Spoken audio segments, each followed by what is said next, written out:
Well, towards the end of last week, Ukraine, without announcing it, launched a major assault on Russian positions in the northeast of the country, around Ukraine's second biggest city, Kharkiv, which had been taken early in the war, or attacked early in the war, but the Russians had been ejected from there. But they were still in the region and using artillery fire and missiles to cause havoc. And they had also occupied scores of villages. The Ukrainians started on Wednesday moving in, and by Thursday they had already taken some territory, some villages, and by Friday they seemed to have broken through or just completely routed Russian front lines, and they retreated. The Russians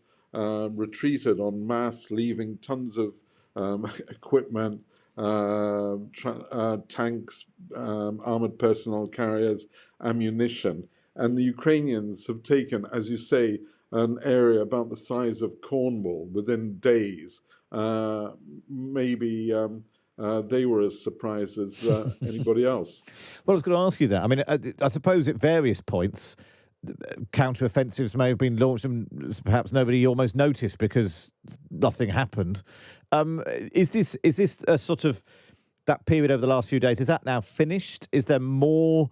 Are there other areas that Ukraine is trying to retake, or do you think they now will try and consolidate? What happens next, do you think?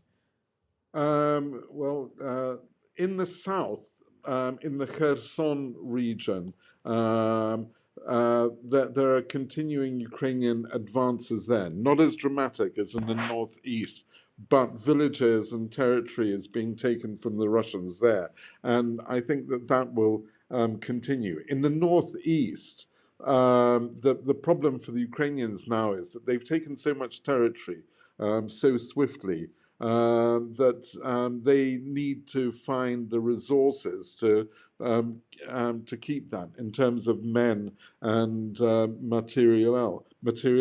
I mean, the Russians are providing them with tanks and artillery that they've left behind, but it's a huge tract of land, and the Ukrainians weren't expecting this really rout to happen. So their problem is going to be how to defend that territory now from Russian attempts to take some of it back.